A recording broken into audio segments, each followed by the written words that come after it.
내가 지난 시간에 그 보네퍼가 1930년에 그 박사학위 논문으로 그 제출했던 성도의 교제라고 하는 교회론을 강의하다가 다 끝을 못 냈어요.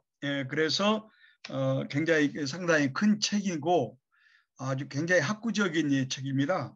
그래서 그 당시에는 이 책이 1930년에 출판한 책인데 히틀러가 정권 잡기 3년 전 책이어서 당시에 보네퍼는 매우 젊은 학도로서 신학의 길을 아주 충실히 걸으려고 하나님의 말씀과 또 예수 그리스도와 성령의 삼일초론적인 입장에서 교회가 무엇이냐고 하는 것을 아주 학구적으로 잘 정리한 이 책입니다.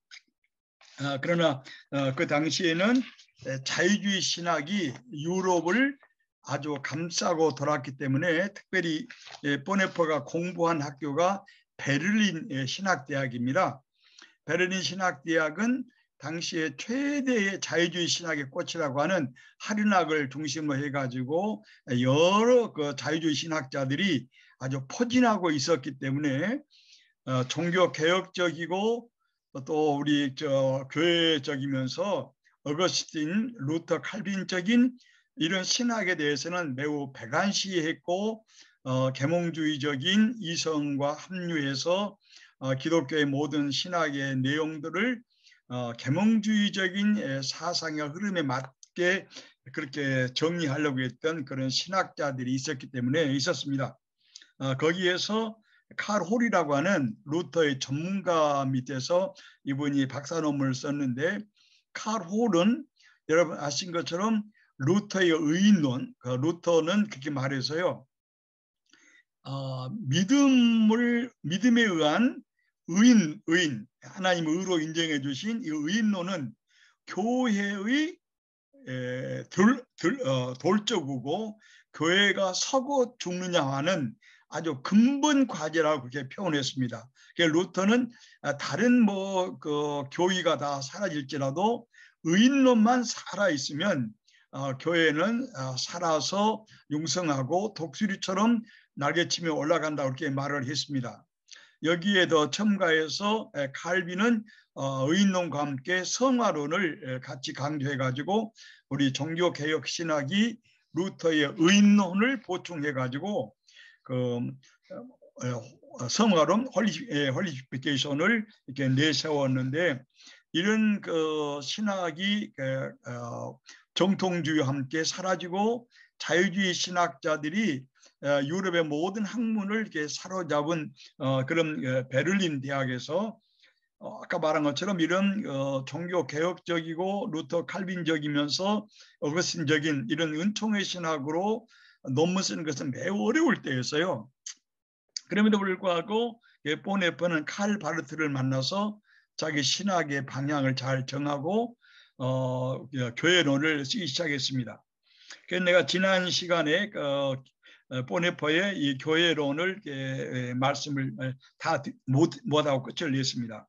내가 그 시간이 좀 많이 남은 줄 알고 내가 우리 그 강의했던 스케줄을 이렇게 찾아보았더니 오늘까지 포함해 오늘부터 시작해서 앞으로 4번 남았어요. 5월 31일까지. 그래서 이 시간에 그 큰 책이지만 교회론을 정리를 하고 다음 시간에서는 보네퍼의 윤리와 기독론을 강의하고 그 다음 2번에서는 유명한 보네퍼의 나를 따르라고 하는 중심으로 해가지고 이번 학기에 보네퍼 강의를 끝내려고 합니다. 많은 내가 자료를 냈는데 시간이 많이 흘러갔네요. 그래서 보네퍼의 중요한 책 나를 따르라는 것이 이 책을 읽으면 여러분들의 개인의 신앙의 내용을 또 우리의 영성을 매우 새롭게 할 수 있는 내용이고 오늘 시대에 가장 중요한 영성의 책 가운데 하나인데 그 내용을 좀 깊이 한 2번 그것도 굉장히 큰 책입니다. 다루려고 생각합니다. 그러면 보네퍼의 교회론에 대해서 다시 말씀을그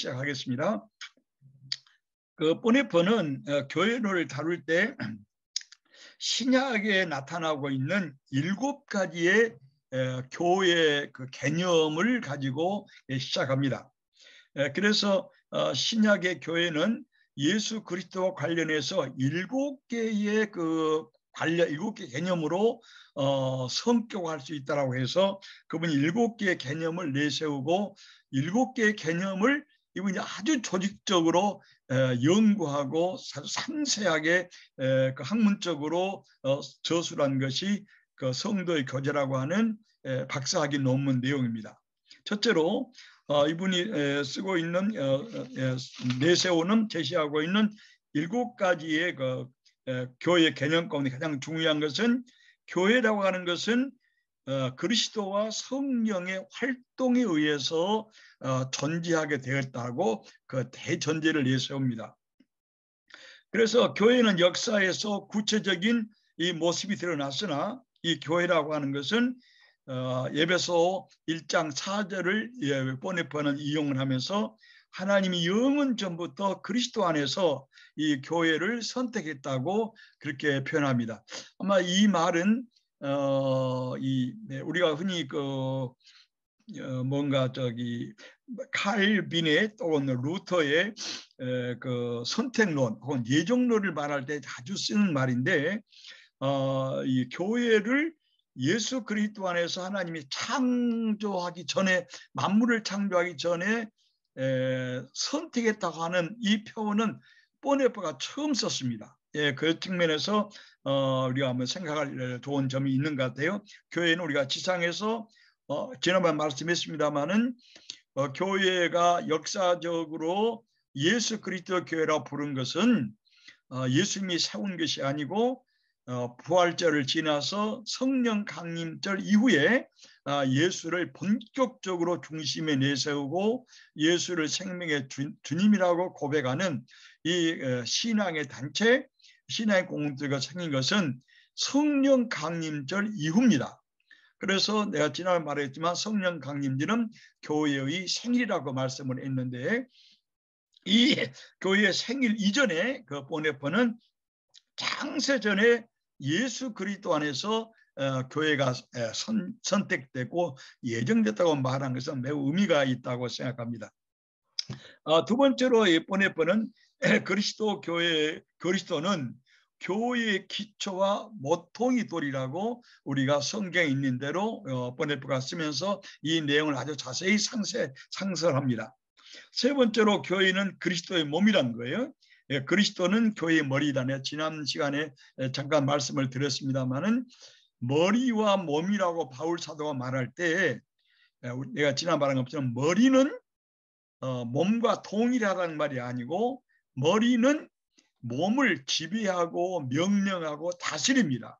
따라서 교회 그리스도의 몸이라고 할 때 몸이고 교회가 몸이라고 하고 교회 그리스도가 머리라고 할 때는 같이 동일 선상에서 말한 것이 아니고 교회를 다스리시고 지배하시고 인도한다고 하는 이 지배권을 먼저 우리가 생각을 해야 된다고 제가 말씀을 드렸는데 보네퍼는 이걸 다시 말하지는 않습니다. 그 다음에 세 번째로 교회의 머리인 교회의 관계를 이 보네퍼는 결혼에 비유합니다. 내가 첫 시간 2시간을 말씀을 드린 바가 있는데 신자들과 교회의 관계, 신자들과 그리스도와의 관계, 교회와 그리스도의 관계를 결혼에 비유한 사람은 우리가 그 아가서에도 나오고 호세아서도 나오는데 또 에베소도 나옵니다. 그러나 이렇게 이것을 상세히 잘 다루는 것은 루터였습니다. 루터가 매우 잘 다루셨어요. 내가 한번 그 설명을 드렸는데 결혼할 때는 남자의 모든 소유가 그 신부에게 돌아가고 신부가 귀속되고 신부가 속한 모든 걸 가진 것은 신랑에게 가져간다고 속한다고 말씀했지 않습니까? 이게 루터의 표현인데요. 그래서 신랑이 가지고 있는 예수가 신랑이니까 신랑이 가지고 있는 의로움, 성결함, 영광, 지혜 이것은 신부인 교회 혹은 신자에게 넘어가고 귀속되고 신자가 가지고 있는 죄라든지 어둠이라든지 또 하나님의 말씀에 대한 불순종, 이것들은 모두 예수에게 넘겨져서 예수님이 십자가에서 처리해버리고 부활해서 완성했기 때문에 이 그리스도에게 완전히 자신을 맡기고 믿고 신앙한 사람은 예수의 신부이기 때문에 예수가 가지고 있는 모든 기쁨과 영광과 자랑과 승리와 또 의와 모든 것은 신랑인 교회와 그리스도에게 돌아온다고 이렇게 말씀을 한번 드린 바가 있는데, 이것을 루터의 사상을 받아들여 가지고 보네포도 이렇게 비슷하게 표현하고 있습니다. 그 다음에 다섯 번째로 여러분 몇 번 말했습니다만은, 교회는 그리스도가 그 교회 공동체는 그리스도라는 거예요. 이게 참 특별한, 지금까지 그 교회 공동체가 교회가 그리스도라는 말은 사람이 별로 없어요. 아마 내가 보기에 이 보네포가 특이한 것인데, 이따가 이 교회가 그리스도의 공동체가 교회 공동체가 그리스도 몸이라고 하는 건 그리스도와 어떤 점에서 간접적으로 동일시킨 것을 우리가 생각해 볼 수 있는데요. 이 보네포는 이렇게 생각합니다. 교회가 객관적으로 그리스도와 아주 존재론적으로 본질적으로 동일하다는 그런 뜻은 아닙니다. 다시 말해요. 교회가 그리스도와 동일하다고 말할 때 보네포는 교회가 아주 객관적으로 그리스도와 동일하다는 말이 아니라 그리스도의 말씀과 성례전에서 교회에 그리스도가 말씀과 성례전에서 교회에 현재한다.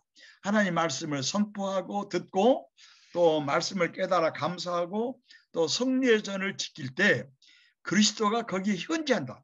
그런 측면에서 교회는 그리스도와 동일성이 있다. 그렇게 간접적으로 이렇게 표현한 것이지 아주 본질적으로 아주 본체론적으로 존재론적으로 동일하다는 뜻은 아니라고 하는 것을 여러분들이 이해하면 좋을 것 같습니다. 그래서 말씀을 선포하고 듣고 또 성례전을 행할 때 교회에 그리스도가 현재한다는 점에서 교회는 교회 공동체는 그리스도로 존재한다, 이렇게 표현합니다. 그래서 교회의 유일한 내용은 그리스도를 통한 하나님의 계시를 증언하고 있다, 이렇게 말합니다. 그다음에 여섯 번째로 그리스도가 교회의 몸이라고 하는 것은 교회가 그리스도의 제 성육신이란 뜻이 아닙니다. 내가 말씀을 드렸는데 교회가 그리스도의 몸이라고 하는 것은 교회로서 존재하는 그리스도로서 이때 그리스도는 교회의 머리이기 때문에 몸인 교회를 지배하고 다스린다고 하는 그런 뜻이라고 하는 것을 우리가 생각할 수가 있습니다. 그래서 뻔뻔히 이렇게 말합니다. 교회가 그리스도의 몸이라고 할 때 지상에서 순수한 완전한 교회가 없다는 거예요. 그러면서 보네포는 말하기를 그리스도는 그의 몸이 하늘에 계시고 인간의 역사적인 교회는 땅에 있기 때문에 지상의 순수한 교회는 전혀 없으므로 지상의 교회와 예수 그리스도의 몸을 존재론적으로 동일시할 수는 없다고 그렇게 표현합니다. 그럼에도 불구하고 아까 말한 것처럼 하나님 말씀이 선포되고 그 말씀을 듣고 깨닫고 성례전이 참으로 집행될 때 하늘에 계신 천상의 그리스도가 또 성령을 통해서 교회에 현재하기 때문에 그런 점에서 교회는 그리스도의 몸이요 그리스도 또 그 그리스도와 몸이라고 하는 것을 이렇게 표현할 수 있다라고 그렇게 표현할 수 있습니다. 그 다음에 세 번째로서는 일곱 번째로 보네포가 이 일곱 번째 카테고리를 개념을 이 카테고리를 전부 정해놓고 일곱 개를 아주 찬찬 풀어갑니다. 교회론이라고 하는 것이 성도의 거절한 내용이. 그래서 교회는 공동생활이 지배하는 겁니다. 그래서 이 공동생활은 뭐냐 그러면 보네포에 의하면 유기체적인 삶의 원리에 따라서 이 교회는 유지되는데 유지의 유지 원칙의 원칙은 사랑과 상호봉사와 연대와 서로를 위한 기도라고 하는 거예요. 다시 말해요.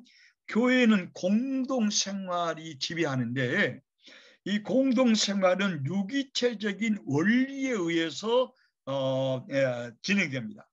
그 유기체적인 원칙이란 뭐냐 그러면 그 공의 공동체에 있는 그 성도들끼리 사랑과 상호 봉사와 상호 연대와 서로를 위한 중보 기도는 중보. 이따 다시 중보 기도에 대한 중요성을 다시 한번 말하려고 합니다. 뻔해버를 따라서. 그래서 이웃 성도의 짐을 이웃 성도가 무거운 인생의 짐을 지고 있는데 그 짐을 나의 짐으로 여기고 그 짐이 나의 짐이고 이웃의 처지가 나의 처지인 것처럼 내가 이웃의 그 무거운 성도의 무거운 짐을 내가 짊어지고 그 무거운 짐을 십자가 앞에 나아가서 주님께서 처리해 주실 것을 기도하는 것이 중보기도라고 하는 거예요. 그래서 이따 중보기도를 말하겠지만 이 중보기도는 교회의 가장 강력한 힘이요 성도의 교제의 끈이라고 이렇게 표현한 거예요. 그래서 뻔뻔 말하기를 이 중보기도가 사라진 교회는 그리스도의 교회일 수 없다는 거예요. 이런 점에서 우리가 그 중보기도를 할 때 이 뻔뻔의 이 말을 우리가 기억하면서 오늘날 우리 교회의 성도들이 기도할 때 이 측면을 깊이 좀 상고하고 인식하고 깨달으면 좋을 것 같습니다. 그것은 모든 신자들이 그리스도의 몸에 속하기 때문이라고 이렇게 말합니다. 이렇게 7가지의 개념, 7가지의 카테고리를 이렇게 이분이 그 아주 몇 문장으로 정리하면서 이것을 차근차근 이렇게 깊이 상술하는 것이 아까 말한 것처럼 성도의 교제로서 뻔뻔의 박사학위 논문 성격입니다.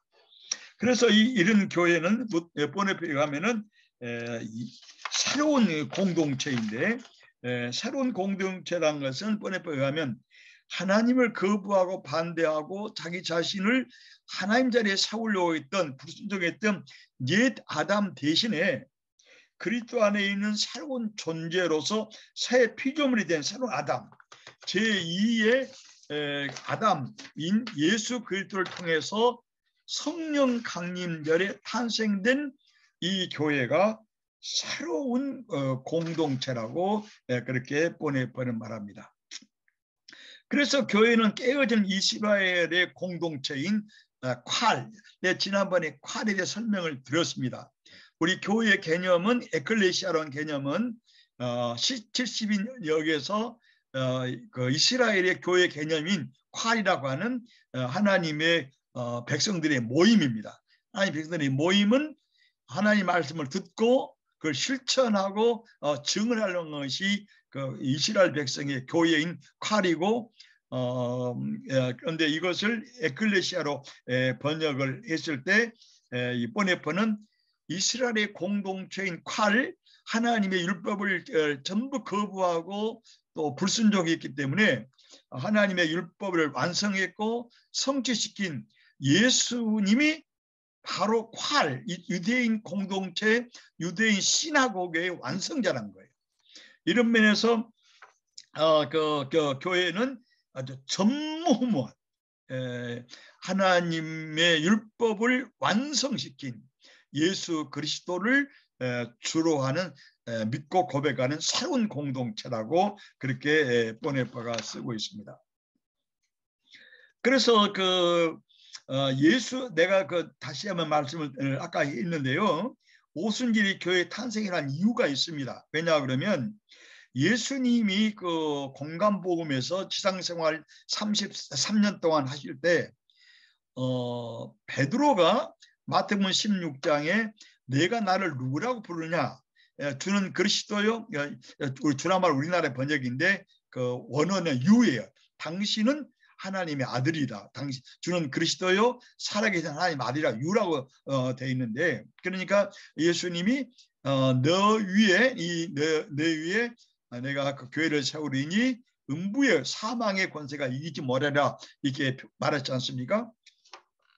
이 베드로의 고백을 개신교와 카톨릭은 달리 해석을 합니다.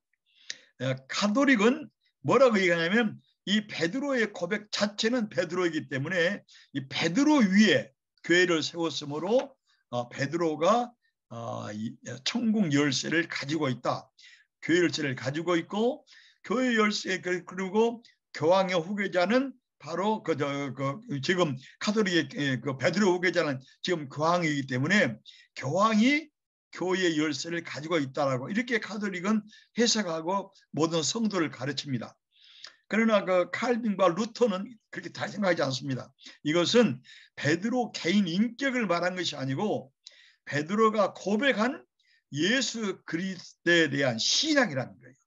그냥 누구든지 어떤 사람이든지 카톨릭이든지 아닌지 간에 개신교든지 개신교 카톨릭이든지 간에 예수 그리스도를 하나님의 아들로 믿고 고백하면은 그 믿음 위에 교회가 선 것이지 베드로의 개인적 인격이 아니고, 따라서 교황이 베드로 후계자라는 것을 거부하는 것이 종교 개혁적인 신학의 해석입니다.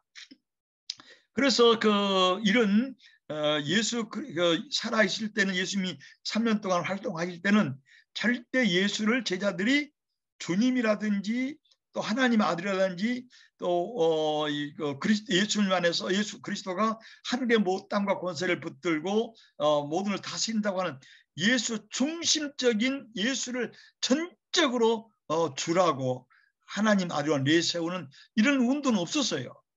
이것이 바로 성령 강림 이후에 그리스도에 대한 새로운 인식이 시작이기 때문에 예수 그리스도를 모든 모임에서, 모든 삶에서 가장 중심으로 내세우고 예수 그리스도를 하나님의 아들로 고백하는 이 운동은 부활절을 지내서 성령 강림절에 비로소 시작됐습니다. 그래서 아까 뽀네가 말한 것처럼 이 교회의 활동은, 교회의 시작은 예수 그리스도와 성령의 활동에 의해서 탄생됐다라는 건 첫마디의 그 말이 옳습니다. 두 번째로 교회는 이런 면에서 새로운, 아까 왜 새로운 공동체냐, 아까 말한 것처럼 이스라엘이 율법을 완전히 거부하고 범하고 반대했고 율법을 이룰 수 없는 율법을 예수님이 율법을 유대인들은 율법 파기자라고 신성모독자라고 십자가에 달려 죽은 예수를 하나님께서 산자와 죽은 자의 주님으로 인정하고 확정 판결이었다는 말씀을 들었는데, 이런 확정 판결 부활절 이후에 오순절에서 예수 그리스도를 새로 인식하고 깨닫고 경험하고서 예수 그리스도를 모든 모임의 중심에 내세우는 이 예수운동, 이걸 예수운동이라고 그런 거예요. 예수운동이 시작됐다. 이런 측면에서 새 아담인 또 새 아담 예수가 새 인류를 그리스도 안에 있으면 새로운 피조물이라고 하는 새 인류를 창조했기 때문에 예수를 중심으로 모이고 예수 그리스도를 믿고 고백하는 이 교회는 새 인류의 공동체이기 때문에 새로운 공동체라고 하는 이 보네퍼의 말인데, 제가 훨씬 많이 더 설명을 했습니다. 두 번째로 보네퍼에 가면 교회란 것은 성령이 활동하는 장소입니다. 내가 지난번에 한번 칼빈을 이용해서 말씀을 드렸는데, 칼빈이 그런 말을 해요. 이거 잘 우리가 명심해야 될 말이고 늘 깨달아야 할 말이에요. 칼빈이 그런 말을 해요. 기독교 강요에서 기독교의 성서의 성령은 우주를 떠돌아다니는 영이 아니라는 거예요. 따라서 하나님의 말씀 안에서, 말씀을 통해서 하나님의 영이 역사하고 하나님의 영이 우리가 인식하고 깨닫기 때문에 하나님의 말씀을 떠난, 성서에 증언된 성서의 말씀을 떠나서 우리가 성령을 말할 수 없다는 거예요. 그래서 칼빈은 내가 지난 말씀드렸지만 그 성서 안에서 또 성서의 말씀과 성서의 단어와 문장들을 통해서 성령이 그를 통해서 그 안에서 빛을 조명하고 하나님의 그 생명을 드러내기 때문에 성서와 성령은 밀접한 관련해서만 말할 수 있다고 칼빈이 말한 말을 내가 여러분 지난 시간에 말씀을 드렸는데, 이런 것을 보내보는 받아가지고 교회는 성령이 활동하는 장소라고 이렇게 표현합니다. 아까 말한 첫 번째는 교회는 새로운 공동체요. 두 번째로 교회는 성령이 활동하는 장소이다. 성령은 하나님의 영이고 예수 그리스도의 영으로서 하나님의 말씀을 듣고 깨닫고 믿고 고백하는 새로운 공동체를 세웁니다. 성령은 성도들 간의 사랑의 교제를 관계를 가능하게 하고 또 그 관계 사랑의 사귐을 촉구하고 교회의 선교 활동을 일으키고 또 선교 활동을 이끌고 선교 자원에 필요한 모든 자원을 제공하고 교회의 일꾼들을 세웁니다. 이렇게 하기 위해서 성령은 무슨 활동을 하냐 그러면은 그 독일의 그 신학자가 이렇게 말합니다. 이 성령의 활동은 예수 그리스도를 믿는 믿음에 불타는 역사를 일으킨다는 거예요. 우리 마음이 자꾸 시들어지고 냉랭해지고 교회가 사랑에 식어지고 믿음이 시들어질 때 그 교회의 신앙, 그리스도에 대한 믿음의 역사, 하나님의 믿음의 역사를 아주 불붙게 하는 것은 사람의 무슨 정력이나 노력이 아니고 성령의 역사라는 거예요. 그리고 두 번째로 그 교수가 말하기를 믿음이 불타는 역사를 일으키고 의의 파도를 일으킨다. 성령은 의로운 영으로서 의의 파도를 일으킨다는 거예요. 그 다음에 그 교수가 말하기를 성령은 기도의 영인데 기도에 불타는 운동을 일으킨 것은 성령의 역사라는 거예요. 그런 면에서 보네파가 말한 것처럼 교회는 성령이 활동하는 장소라는 말은 이런 면에서 아주 옳습니다.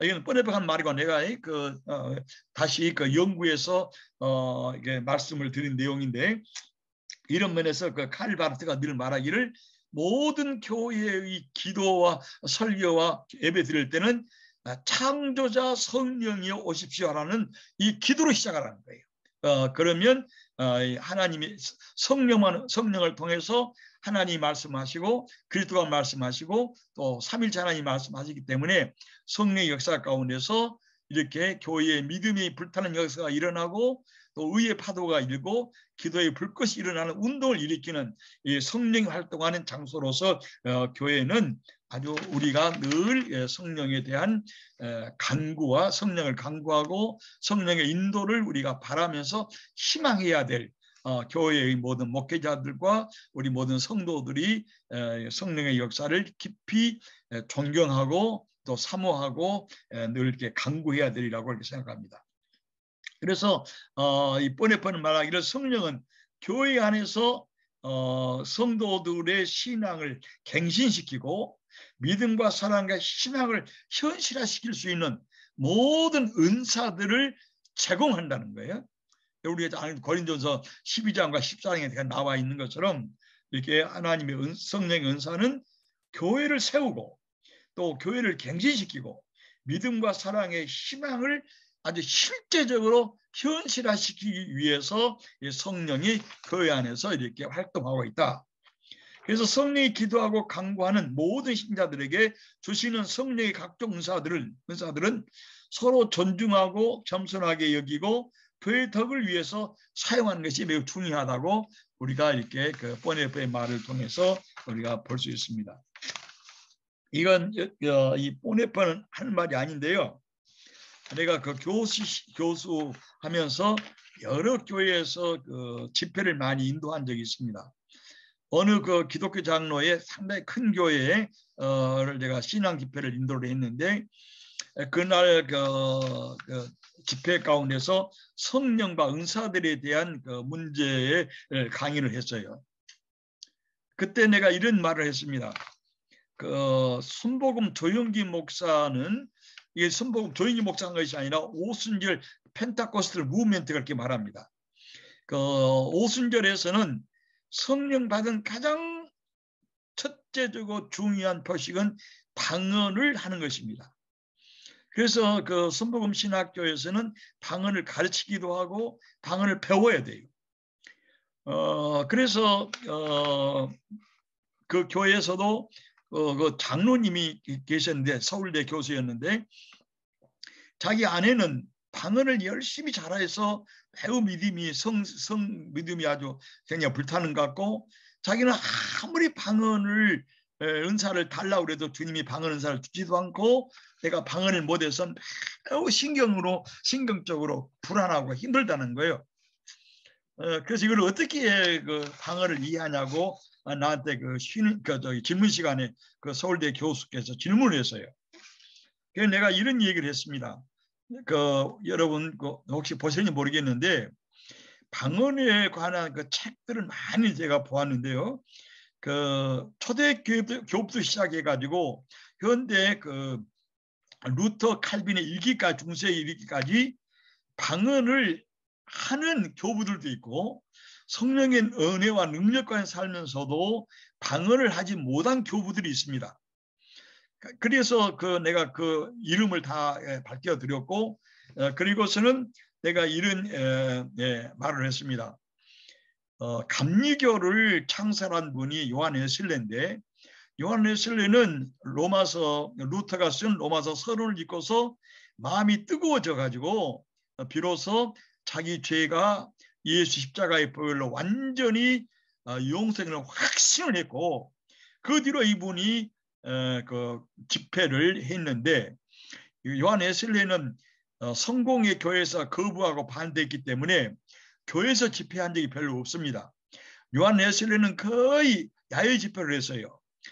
요한 웨슬레는 교회에서 거부를 받았기 때문에 하늘에 떠다니는 구름을 보면서 또 새소리를 들으면서 흘러가는 물소리를 들으면서 야외에서 집회를 많이 했어요. 이유는 아까 말한 것처럼 교회에서 요한 웨슬레를 싫어하고 반대한 것이죠.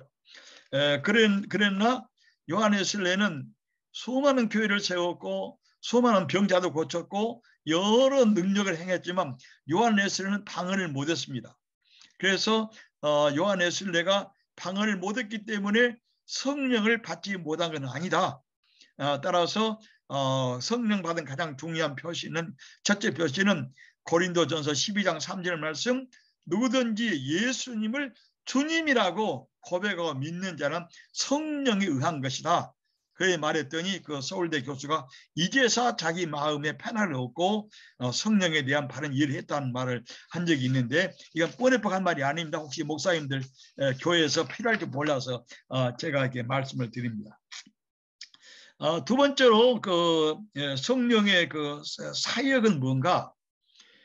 첫째로 성령 활동 장소로서 교회란 말을 했고 그러면 이 성령이 활동할 때 교회에서는 어떤 사역을 하는가? 보네퍼는 로마서 5장 5절의 말씀을 인용을 하면서 이렇게 말합니다. 성령이 교회 안에 하는 가장 중요한 것은 로마서 5장 5절에 나온 것처럼 하나님의 사랑을 예수 그리스도를 믿는 신자들의 마음속에 부어 넣는다는 거예요. 그래서 보네퍼는 이 사랑의 교제야말로 아까 중보기도와 함께 가장 교회의 성도 교제의 아주 핵심이 되는 내용인데 하나님의 사랑이 성령을 통해서 로마서 5장 5절에 우리 마음에 부음바 된다 이렇게 써져 있거든요. 여기서 하나님의 사랑은 구약에서 말하는 하나님의 사랑이 아닙니다. 또 우리가 일반적으로 하나님의 사랑이 아니고 예수 그리스도의 십자가에 나타난 하나님의 구원하시는 사랑을 말합니다. 그래서 성령은 믿는 자의 속사람을 강건하게 하고 예수 그리스도는 믿음을 통하여 인간의 마음속에 들어온다는 거예요.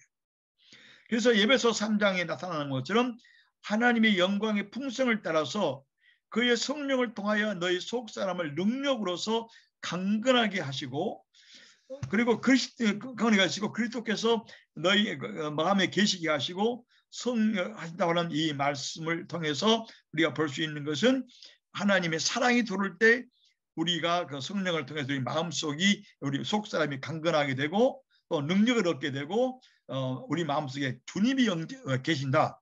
이런 일을 하나님의 사랑을 우리 마음에 부어주심으로써 성령이 그런 역사를 그 안에서 행하신다고 이렇게 말하고 있습니다. 그래서 성령 교회 안에서 성도를 그리스도와 연합시키고 신앙과 사랑과 믿음과 소망과 사랑을 창조하여 인간을 감동시키는 거예요. 성령 교회에서 예수 그리스도를 믿고 고백하게 함으로써 예수 그리스도의 지체인 각 신자들은 공동체 집단 안에서 각 신자들이 그 개성이, 그 독성이 말살되지는 않는다. 그래서 각 개인들은 아주 뚜렷한 정체성과 특수성과 은사를 가지고 성령이 역사하는, 성령의 사역에 참여하는 교회를 세우고 교회를 봉사하고 선교에 참여한다고 그렇게 보네포는 말하고 있습니다. 세 번째로 이런 교회는 사랑의 공동체입니다. 아까 내가 잠깐 우리 설명을 했는데요. 하나님의 영이 성령을 통해서, 하나님의 사랑이 성령을 통해서 그리스도인들의 마음속에 들어올 때 교회는 아주 본격적으로 사랑의 교제가 활성화되는 것이 성도의 교제입니다. 그래서 보네포는 말하기를 이런 그리스도인들의 사랑은 무슨 다른 종교에서 말하는 윤리적인 명령 수행도 아니고, 또 칸트가 말하고 있는 아주 그 카페라토 임페라티브라고 우리에게 무슨 사랑하는 의무 명령이 주어졌기는 아니라 예수의 사랑이 마음속에 부어지면은 그 사랑을 경험하고 깨닫고 느낀 사람들은 매우 성도들과의 교제를 아주 활성화한다는 거예요. 그런 점에서 교회는 사랑의 공동체라고 그렇게 표현합니다. 그래서 뻔뻔히 말하기를 이것이 신자 교회의 사회생이라고 말합니다. 내가 교회 안에서 우리 성도들끼리 이같이 사랑을 주고받고 또 이웃의 무거운 짐을 나누어주고 때에 따라서 이웃과 함께 이웃에 연대하고 또 이웃의 그 고통을 나의 고통으로 알고 이렇게 그 도우려고 할 때 바로 이것은 교회의 사회성이다 이렇게 표현합니다. 아까 우리가 첫 시간에 말씀을 드렸는데 보네포는 이 교회가 예수 그리스도의 현실을 사회에 드러낸다는 거예요. 그래서 예수 그리스도의 현실 실제는 지난해 말씀드린 것처럼 저 하늘에 떠돌아다니는 뭐 공중에 잡을 수 없는 그런 것이 아니라 구체적인 교회라고 하는 실체를 통해서 성도들의 교제를 통해서 이 사회에 드러낸다는 거예요. 그런 면에서 이 신자들의 교회는 사회성이라고 그렇게 표현합니다.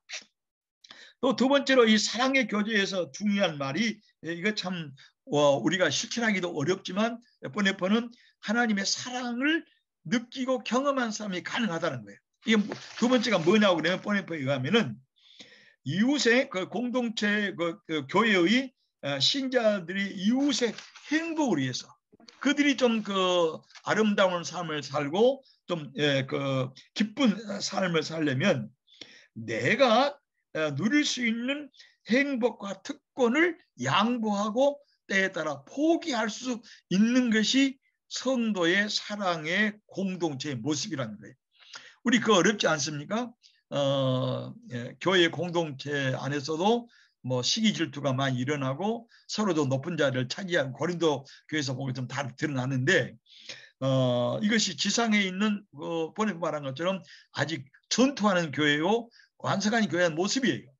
그러나 사랑의 공동체로서 교회의 모습은 이웃이 이웃 성도들이 또 이웃에 있는 친구들의 믿음 사람들이 그들이 좀 유익하고 그들이 기뻐지고 그들이 행복한다면은 내가 기뻐하고 기뻐할 수 있고 내가 명예를 누릴 수 있는 이것을 내가 포기할 수 있을 때 이것이 참으로 이웃을 사랑하는 성도의 공동체의 모습이라고 그렇게 보네포가 표현합니다. 아까 말한 것처럼 이러한 그 사랑의 공동체 또 이웃을 위해서 자신을 희생할 수 있는 이 사랑의 교제는 억지로 할 수 없어요. 누가 그 의무를 할 수 없습니다. 그 보네포가 말한 것처럼 또 로마서 5장인 것처럼 그리스도의 십자가의 그 사랑을 경험하고 깨닫고 느끼는 사람 아니고서는 이렇게 하기 어렵습니다. 이건 희생해야 하는 것인데 누가 희생하려고 하냐. 그래서 이런 측면에서 이를 행하려고 하기 때문에 행하고 있기 때문에 교회는 그리스도의 몸이요 또 그리스도는 교회의 공동체로서 존재하고 있다라고 이렇게 표현하고 있습니다. 그래서 이런 그 내용을 우리가 좀 표현할 수가 있고요. 그다음에 보네퍼의 중요한 그 표현 가운데서 그리스도의 이런 그 사랑은, 이런 사랑의 공동체는 계속해서 범위가 넓혀져 간다는 거예요. 교회 안에서만 성도의 교제, 사랑의 교제가 이루어질 수 없고, 이것이 사회로 번져나가고 또 국경과 여러 가지 민족의 그 혈통을 넘어서서 가족 울타리를 넘어서서 나갈 수 있다. 이런 면에서 이 아가페적인 이 사랑의 공동체는 혈연 공동체도 아니고 민족 공동체도 아니고 국가의 공동체가 아니고 우리가 사도신경에서 고백한 것처럼 보편적 교회의 모습입니다. 국경을 넘어서서 민족과 사상과 이념을 넘어서서 모두를 포용하고 넘어서는 이것이 보편적 우주적 사랑의 공동체의 모습입니다. 그래서 이웃의 약함과 필요와 궁핍이 마치 나의 것인 것처럼 나의 마음을 열고 다가서서 이웃의 약함과 필요와 궁핍을 덜어주고 그들의 짐을 내가 짊어지려고 하는 실천적인 이 사랑의 교제는 아까 말씀드렸습니다만은 뻔히 말하면 그리스도의 십자가 사랑에서부터 시작된다. 이런 정면에서 교회의 이 사랑은 모든 종교의 사랑에서부터 분리되고 구별되고 사회적인 모든 윤리적인 이 행동에서부터 본격적으로 분리되고 구별된다라고 그렇게 표현합니다. 왜 이렇게 하는가? 보네피는 말합니다. 이 고통을 나누면 그 고통의 무게는 배로, 3배로 줄어들고 사랑을 통해서 기쁨을 나누면 이 기쁨은 배로 늘어난다. 이것이 교회가 느끼는 성도의 교제의 특성이라는 거예요. 보네퍼는 이러한 교회의 교제는 그리스도가 교회를 위하여 있고 또 교회를 위해서 자기 자신을 죽여서 내주었고 생명을 주었고, 따라서 이 사랑을 받는 교회는 그리스도를 위해서 존재하기 때문에 이러한 교회의 성도들 간의 교제는 이런 그리스도의 십자가의 사랑에서 일어나고 출발하고 가능하다. 서로를 위한다는 것을 보네퍼는 이렇게 설명을 합니다. 그리스도는 우리의 행동의 척도의 규범이 되다. 그리고 요한복음 13장 15절 또 요한일서 3장 10절에서처럼 시인자의 행위는 그리스도의 몸에 붙어있는 자체의 행동이고 우리의 행동은 포도나무 위에서 보듯이 그리스도의 생명에서 흘러나오는 새로운 생명과 성령의 능력을 통해서 일어난다는 겁니다. 그래서 그리스도의 생명과 성령의 능력 안에서 우리는 다른 사람들에게 그리스도를 대리하는, 이게 참 중요한 말이에요. 보네퍼가 윤리에서 그 대리 행위를 말하는데 모든 성도는 다른 사람들을 대신해서 그리스도를 대신해서 다른 사람들의 짐을 지는 거예요. 이것이 그리스도의 대리 행위입니다.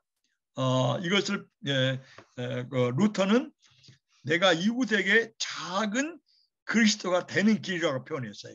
이걸 보네퍼는 그리스도의 대리 행위라고 썼습니다. 그것이 그리스도의 대리 행동이라는 거죠. 교회는 그리스도 안에서 이 대리 행위를 통해서 예수의 생명을 이루어가고 있다는 것이죠. 그래서 우리는 다음과 같이 말할 수 있다. 다른 시인자의 순결은 우리 신자 가운데서 성결한 사람도 있고 순결한 사람도 있고 정의를 실현하는 사람도 있고 매우 온유 겸손한 사람도 있습니다. 예수 팔복에서 본 것처럼 또 평화를 위해서 일하는 사람도 많이 있어요. 이런 우리가 다음에 예수의 팔복 나를 따르라 해서 예수의 그리스도의 내가 그 보네파의 팔복을 다루라 생각합니다만 여기서는 우선 이렇게 보네파가 말합니다. 그 다른 사람의 순결은 나의 욕망을 이길 수 있게 하는 자극이 되고 나를 돕고 있다. 우리가 흔히 어느 그 장로님이든지 어느 목사님들이 또 어느 그 신자가 열심히 기도하는 사람이 있으면 야 저분은 저렇게 기도하는데 왜 나는 기도를 못할까? 그래서 열심히 기도하고 또 사랑을 실현한 사람들은 나의 사랑이 없음 나는 믿음이 있다고 하면서도 사랑이 없는 나를 사랑이 없는 믿음 나를 반성하기도 하고 자극하기도 하고 변화시키기도 하는 이런 촉매 역할을 한다라고 이렇게 보네파가 쓰고 있습니다. 그래서 다른 사람의 순결은 나의 욕망의 유혹을 이길 수 있도록 자극을 하고 나를 돕는다. 그다음에 다른 분의 금식은 우리가 또 교회에서도 금식 한 분 있지 않습니까? 내가 그 금식하는 자료를 찾아보았더니 우리나라의 목사님들과 신자들 가운데서 어떻게 자료를 냈는지 모르겠지만 참으로 그 보네파도 금식 기도를 말합니다만은 금식한 분들이 한 2만 명, 40일 금식한 분이 2만 명이 넘어요. 그렇기 때문에 그 당시에 교회가 그렇게 많이 부흥을 했고 또 교회가 새로워진 면이 있었는데 지금 금식하는 사람도 없어졌고 금식하는 목사도 매우 거의 드물었는데 이런 면에서 다른 신자의 금식 혹은 다른 목사의 금식은 나의 신앙생활에 활기를 다시 찾도록 내게 자극하고 유익을 준다는 거예요. 또 다른 사람의 의로운 용기는 나에게 선한 싸움을 싸우도록 그 동기를 유발시킨다는 거예요. 이웃의 기도는 나의 잠든 신앙을 깨운다는 거예요. 다른 성도가 행한 선한 행동은 나의 사랑 없는 믿음의 삶을 아주 각성시키고 촉구시켜서 나도 사랑으로 실천되는 믿음 생활을 하도록 그렇게 나를 자극하고 깨우기 때문에 이같이 성도의 공동생활이 매우 중요하다고 그렇게 보네파가 말하고 있습니다. 이런 사랑의 교제를 통해서 모든 신도는 서로 함께 서로를 위해서 그리스도의 몸을 세워간답니다. 서로를 위한 성도의 교제 안에서 활동할 수 있는 내용을 보네파는 4가지로 이렇게 바뀐대요. 첫째로 주임의 성도 교제 안에서 활동할 수 있는 성도들의 4가지의 삶의 방식, 4가지의 그 행동은 첫째로 이웃의 유익을 위해서 내 자신의 명예와 행복, 때로는 재산과 명예를 포기하기도 하는 것이다. 이건 매우 어려운 일입니다. 이거 지난번에 한번 설명을 잠깐 했습니다만은 이것의 모범이 출애굽기에 나오는 모세의 이야기고 또 로마서 8장에 나오는 9장에 나오는 바울의 얘기입니다. 모세는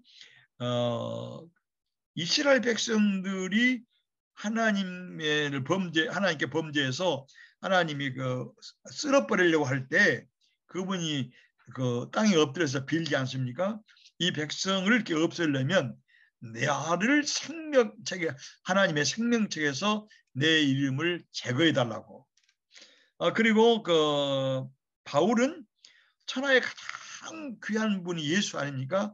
이 빌립보에서 본 것처럼 나는 사나 죽으나 내 몸에서 예수 그리스도만을 존귀케 한다. 나는 사는 것이 그리스도, 죽는 것도 그리스도니 나는 사나 죽으나 주의 것이다. 그래서 바울 사도를 모험을 전부 짜면은 예수만 나올 거라 생각해요.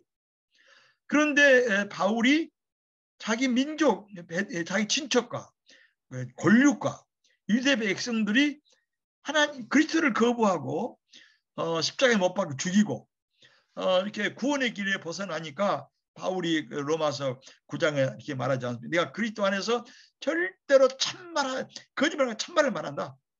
내가 그리스도에게서 끊어질지라도 나를 잘 끊어버릴지라도 유대인 민족들이 내 친척들이 예수 그리스도를 생명의 주님으로 믿으면 좋겠다.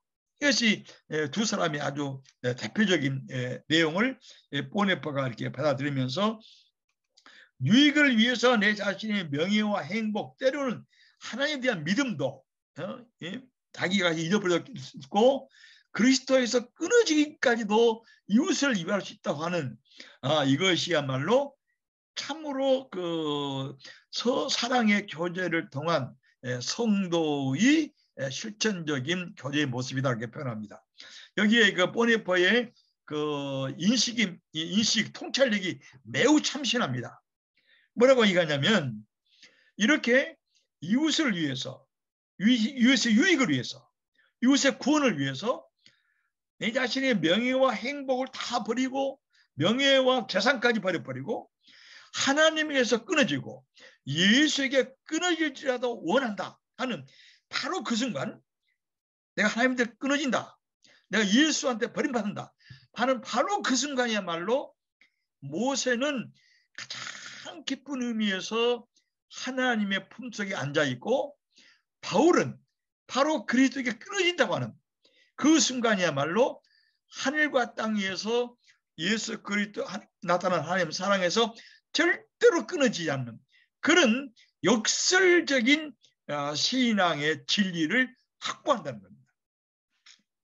그래서 보네퍼 말하기를 이와 같이 그 모세와 바울처럼 내가 지금 손해난 것 같고 또 실제로 손해되고 내 명예와 내 재산과 신앙까지도 이웃을 구원하고 살리기 위해서는 내가 뭐를 좋다 라고 하는 그 순간은 절대로 그런 사람을 하나님이 버리거나 주님께서 없애지 아니하고 그들을 가장 깊고 오묘한 사랑의 품속에 안고 있다 하는 것을 보네퍼가 역설하고 있습니다. 이걸 읽을 때 참 보네퍼가 깊은 젊은 신학도가 깊은 통찰력을 가지고 있다고 생각합니다. 두 번째로 성도들 위한 중보 기도고 아까 잠깐 기도를 얘기했습니다. 세 번째로서는 예수 그리스도 이름으로 서로 죄를 용서해 주는 거예요. 이것이 예수님이 말씀했지 않습니까? 내가 형제가 내게 죄를 범하면 뭐 7번 용서하겠습니까? 하니까 7번 하라는 말. 이건 무한이라는 말 아닙니까? 여러분 그 죄 용서가 참 어렵습니다. 나도 그 총장을 하면서 아주 나를 괴롭히는 분들이 많이 있었는데 나를 고소하고 재판을 넘기고 거짓말로 어떻게 그 고통을 준 우리 목사들도 있어요. 우리 신학자도 있습니다. 그런 분들을 용서하기가 심히 힘들었어요. 그래서 그 산상서원을 교회 가서 몇 번 읽고 의식화하면서 내 원수를 위해서 기도하고 저주하지 말라. 그 축복을 구하라. 그 다음에 로마서 타는 것처럼 원수 갚는 것은 그 모든 권한은 하나님께 있지 내게 있지 않다. 그 말씀을 생각하면서 나를 그렇게 힘들게 하고 고통스럽게 하고 거짓말로 고소하고 명예훼손한 사람들을 이름을 다 불러가면서 그들을 위해서 내 주님 용서해 줄 수 있도록 나를 먼저 용서해 주시고 또 그들도 용서하라고 기도를 또 하고 또 하고 또 했어요. 그랬더니 그들이 다 용서되고 지금은 기도할 때 그들을 기쁨으로 축복하고 기도합니다. 이처럼 교회 안에서도 우리 마음을 상한 사람이 많이 있습니다. 이것이 아직 순결하지 못하고 완성되지 못한 영광스럽지 못한 교회의 모습이에요. 그래서 이 보네퍼는 어떤 교회도 완성된 교회가 아니고 순결하지 못한 교회가 아니고 전부 이렇게 용서를 필요로 하는 죄인들이 모인 이런 모임 교회이기 때문에 성도의 교제로서 해야 될 세 번째의 행동할 수 있는 활동은 그 두 번째 활동은 성도를 위해서 세 번째 활동은 예수의 이름으로 죄를 용서하는 것이다. 그 다음에 네 번째로서는 가난한 이웃신자 성도들을 기도만 아니라 물질적으로 나의 형편과 처지를 감안해서 돌봐야 된다는 거예요. 이게 야고보에 있는 말 아닙니까? 이것을 가리켜서 사랑의 나눔이라고 합니다.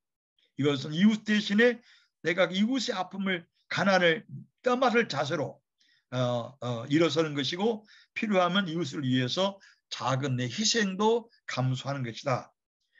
이것이 그야말로 순수한 그리스도의 대리행위라고 그렇게 표현합니다. 뻔히 말합니다. 내가 이게 그 이웃을 사랑한다는 말은 이웃 사람을 구원하는 또 이웃 신자를 사랑하는 하나님을 사랑한 것이 아니라는 거예요. 또 이웃 안에 내지하는 그리스도를 사랑한 것이 아니고 바로 눈물 흘리고 비참하고 힘든 이웃 사람 자체를 그 자신을 껴안아주고 사랑하는 것이 내 몸처럼 이웃을 사랑하는 것이라고 그렇게 표현합니다. 아까 말한 것처럼 이런 사랑은 우리에게 나올 수 없고 성령 예수 그리스도에 나타난 하나님의 사랑을 그의 마음속에 부어진 것을 경험하고 느끼고 깨닫고 하는 사람이 이러한 예수의 그리스도의 대리 행위로서 이웃의 아픔을 껴안고 물질적으로도 돌볼 수 있는 이런 것이기 때문에 이 측면을 보네파가 성도의 교제라고 교회를 표현하고 있습니다. 그 다음에 성도들은 상호 사랑의 교제, 우리가 서로 사랑할 때 먼저 어떤 것을 어떻게 존재하는가, 존재하는 모습을 이렇게 두 가지로 보네파가 표현하는데 하나는 서로 함께 있는 것이에요. 여러분 내가 아는 어느 분이 세상을 떠났어요. 그 집안이 매우 어려웠어요. 그래서 나는 조금 내 성의껏 부조금을 드리고 부의금을 바치고 종일 저녁 그 집안 식구원에 밤을 샜습니다. 그랬더니 그분이 아주 너무 감사히 여기면서 세상에 남이 장례가 났는데 잠을 자지 않고 함께 이렇게 고난을 나누고 함께 끝까지 있다고 하는 것은 처음 봤다는 거예요. 나는 내가 사랑이 많아서도 아니에요.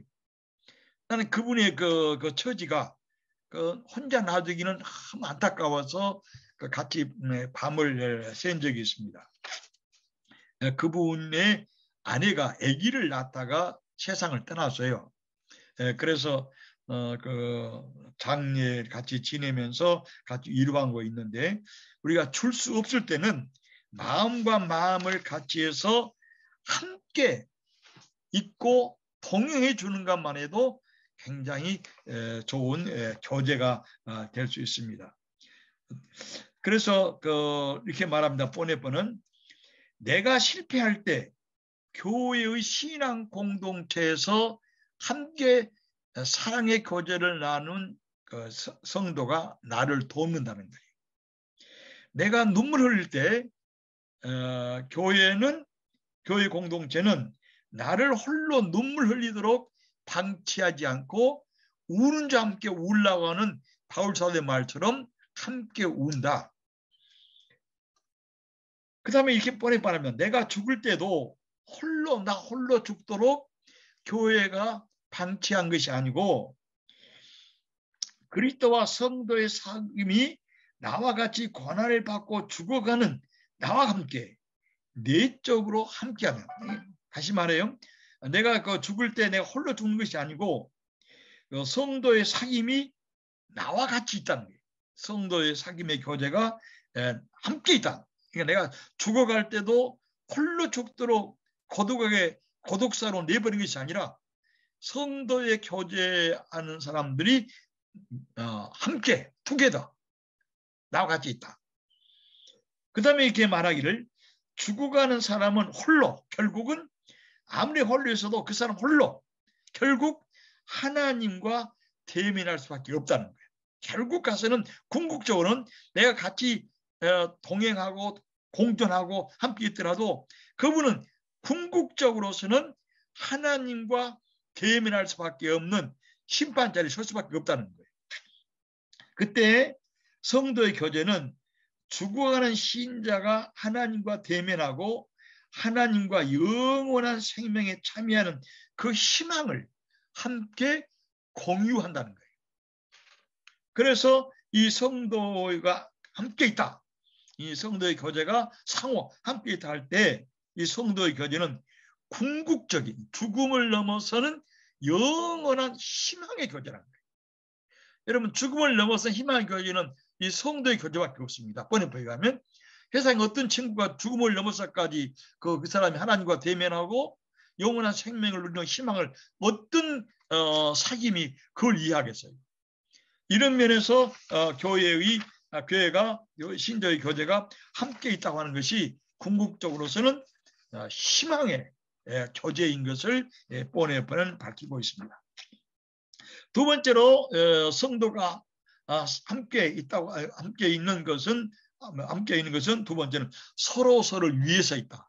내가 그 자리에 있는 것은 그를 위해서, 그의 고독을 덜어주고 그의 아픔을 내 아픔을 알면서 함께 공존하고 함께 동감하고 이런 측면에서 내가 그 신자의 금식이 나에게 유익되고 믿음의 각성을 불러일으키듯이 나도 내 금식과 내 신앙과 내 사랑의 행동이 그의 금식을 불러일으키고 그의 믿음을 각성시키는 이런 면에서 나도 이웃을 위해서 존재할 때 바로 이러한 그리스도의 대리 행위가 이루어진다라고 이렇게 표현할 수가 있습니다.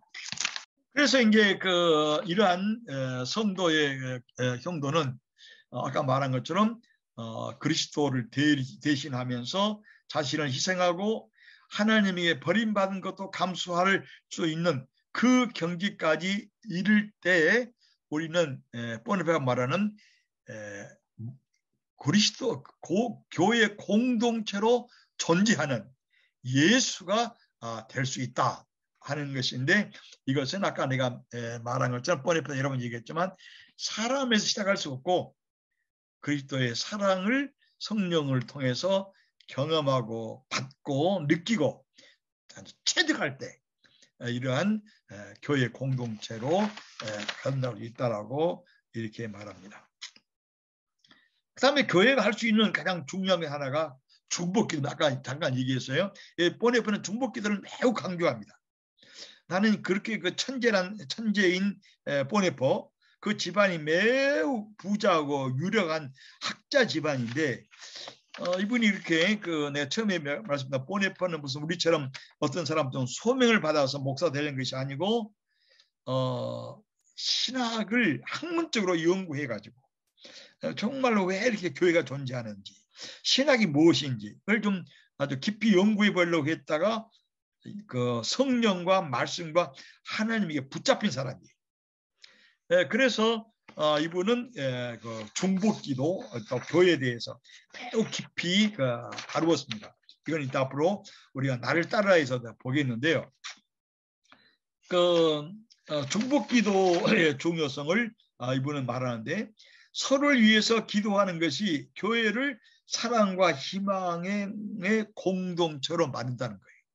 서로를 위해서 기도할 때 교회는 사랑과 희망과 믿음의 공동체로 활성화돼요.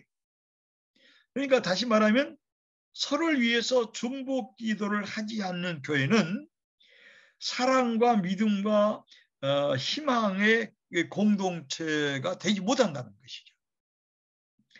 그래서 번에 말한 것처럼 이런 사랑과 희망과 믿음의 공동체를 이끌어가는 토대는 중보기도예요. 중보기도.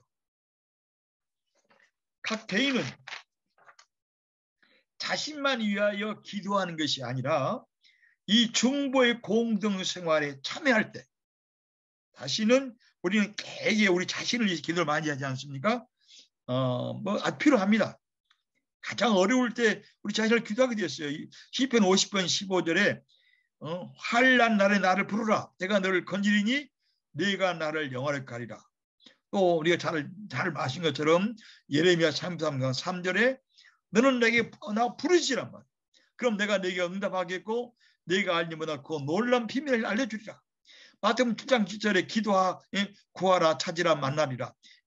그것은 개인이 어려울 때 기도하라는 거예요. 그래서 루터가 그런 말을 했어요. 어려울 때만 기도하는 것은 보통 기도하다가 어려울 때만 기도한다고 하는 것은 하나님을 모독한다고 했어요. 그리고 더 나아가서 어려울 때도 하나님을 찾지 않고 구원해달라고 기도하지 않는 것은 하나님을 완전히 모독한 것이라고 루터가 이렇게 설명한 바가 있는데요. 보네퍼는 개인의 기도만 아니라 교회를 사랑과 희망과 믿음의 공동체로 활성화시키려면 교회가 중보 기도에 불이 붙어야 된다는 거예요. 그래서 이렇게 기도할 때 중보 기도를 할 때 그 개인은 비로소 그리스도 안에 자라는 것을 나타내는 거예요. 내가 이웃을 위해서, 이웃의 아픔과 고통을 위해서, 또 상처를 위해서, 문제를 위해서 진정으로 기도해 줄 때 내가 바로 그때 나는 예수 그리스도의 몸이요 지체이고 내가 예수 안에 있다고 하는 것을 확인하게 된다는 것이죠. 그리고 나는 하나님과 사귐 안에 있고 하나님의 자녀임을 보여준 것이 중보 기도란 거예요. 그래서 고난당한 자는 홀로 우는 자가 아니라 성도의 중보 기도 속에서 하나님과 맞서게 만들고 하나님의 위로를 경험하게 만들 수 있다라고 이렇게 보네퍼가 말하고 있습니다. 그래서 보네퍼는 중보 기도를 두 가지 면에서 이렇게 지시하고 있는데요. 하나는 중보 기도는 인간의 행동이랍니다. 믿음의 행동, 인간의. 그래서 그리고 또 하나는 하나님의 뜻이에요. 그러니까 중보 기도한다는 것은 인간의 믿음의 행동이고 또 하나는 하나님의 뜻이란 거예요. 인간이 행동으로 보는 중보 기도는 성도들을 교회 안에서 서로 연결되어 있다고 하는 지체임을 드러내는 것입니다. 내가 중보 기도할 때 나는 다른 사람의 자리에 또 그의 죄와 공궁 속으로 내가 들어가는 거예요. 그래서 나는 그의 죄와 공궁으로 그가 받고 있는 비참과 고통을 나도 당하는 것이. 이웃의 고통과 아픔과 무거운 인생의 짐을 대신 지고 그가 십자가 앞으로 나아가는 것이 이것이 중보 기도로서 인간의 행동이란. 두 번째로 하나님의 뜻으로 중보 기도는 하나님의 뜻이 하늘에서처럼 땅에서도 이루어지기를 바라는 하나님의 지배가 실현되기를 바라는 것이 중보 기도이고 하나님의 지배가 실현되기에 봉사하는 것이 중보 기도라고 보네퍼가 밝힙니다. 그래서 하나님이 주시고 이루시려고 하는 샬롬, 평화. 여러분 샬롬이라는 것은 마음의 평화가 아니에요. 구약에서 말한 샬롬은 정치, 경제, 사회, 문화의 정의와 사랑이 꽃피는 세계예요. 평등과 자유가 꽃피는 세계를 구약에서는 샬롬이라고 합니다. 이 가장 샬롬이 잘 나타나는 것이 광야에 샘이 솟고 평화가 되고 평화가 돼서 모든 만물이 무성할 때 이걸 광야의 샬롬이라고 하는 거예요. 마찬가지로 하나님의 샬롬, 우리 개인의 문제와 가정의 문제와 사회가 교회 전체가 하나님의 평화와 자유와 의와 뭐를 느끼고 다 같이 누리고 감사하는 이것이 샬롬에 봉사하는 것은 하나님의 우리가 하나님의 뜻인데 이것이 중보 기도는 하나님의 지혜와 뜻을 샬롬을 실현에 봉사한다라고 이렇게 보네퍼가 말하고 있습니다. 그래서 이 중보 기도에 대해서 루터는 이렇게 말했습니다. 마귀는 화려한 미사와 예배를 드리는 것보다 함께 기도하고 중보 기도하는 교회의 지붕을 가장 두려워한다는 거예요. 이게 참 루터의 말이 참 굉장히 깊은 중보 기도에 우리를 촉구시키고 중보 기도의 동기를 우리가 야기시킨데 마귀는 화려한 미사와 화려한 예배를 드리는 것보다 함께 중보 기도하는 교회의 지붕을 가장 두려워한다. 중보 기도에서 교회는 다른 사람의 짐을 지고 하나님 은혜의 앞에 보좌 앞으로 나가기 때문에 중보 기도는 하나님의 뜻을 실현하는 도구가 된다는 것입니다. 마지막으로 표현하려고 하는데요. 이 경험적인 현재 교회, 우리가 매일 예배드리고 경험하고는 이런 교회는 분열되지 않습니까? 우리 한국도 뭐 여러 교파가 분열되어 있고 또 합동측 교회단은 뭐 120개 이상으로 분열되어 있다고 그래요. 그런데 이런 교회도 하나의 통일 속에 있고 우주적이고 보편적인 교회에 속해야 된다는 거예요. 왜냐 그러면 현재 교회는, 역사적인 교회는 분열되어 있고 때에 따라 갈등하고 싸우고 또 심지어 죄인도 감겨 있고 용서받는 교인들이 모여 있지만, 이 통일된다는 말은 한 몸, 한 성전, 한 주, 한 신앙, 하나의 세례를 말한 것이, 다시 말해요. 교회 통일, 일체라는 것은 하나의 신학, 하나의 의식, 또 하나의 동일한 무슨 예배 형식을 말하거나 또 모든 교회가 똑같은 행동 방향이나 삶의 통일을 말한 것이 아니고, 교회가 이렇게 역사적인 교회가 때로 분열되고 힘들고 때에 따라 나누고 재판도 하고 일치되지 못한 것 같지만, 이런 모든 걸 꿰뚫고 교회는 하나의 교회요 보편적 교회라는 말은 교회는 하나의 주님, 하나의 하나님, 하나의 세례, 하나의 세례를 가지고 있기 때문에 인간의 역사적인 교회의 모든 한계를 넘어서서 또 한계를 꿰뚫고 갈등을 떠밀어서 한 주, 하나의 신앙, 하나의 세례, 하나의 하나님을 우리가 믿고 고백한다는 점에서 교회는 보편적 교회요, 여기고 일치된 교회다, 이렇게 표현하면서, 그런 점에서 이런 다양한 문화가 다르고 또 국가가 다르고 문화적인 여러 가지 일치점이 다르기 때문에 때에 따라 분열할지라도 이 모든 것을 하나의 주님, 삼일체 하나님, 주, 하나의 세례, 하나의 신앙 안에서 전체를 통일할 수 있는, 일치할 수 있는 이런 신앙의 다양성이 우리에게 요구되기 때문에 교회는 하나의 교회요 통일을 가지고 있다, 그렇게 표현할 수 있습니다. 우리가 교회의 표지를 말할 때 하나의 교회의 다양한 또 거룩한 교회라고 표현하고 보편적 교회라고 표현한 것인데, 교회 자체가 거룩한 것이 아니라 우리를 거룩해 하시는 성령의 역사가 우리의 더러움을 씻어주고 보혈이 흐르고 우리가 회개할 때 허물과 죄에 많은 우리 교회를 거룩해 하시는 삼일체 하나님 역사가 교회에서 역사하기 때문에 우리 허물과 죄에도 불구하고 교회는 늘 거룩하게 되는 교회고 거룩해야 될 이런 교회입니다.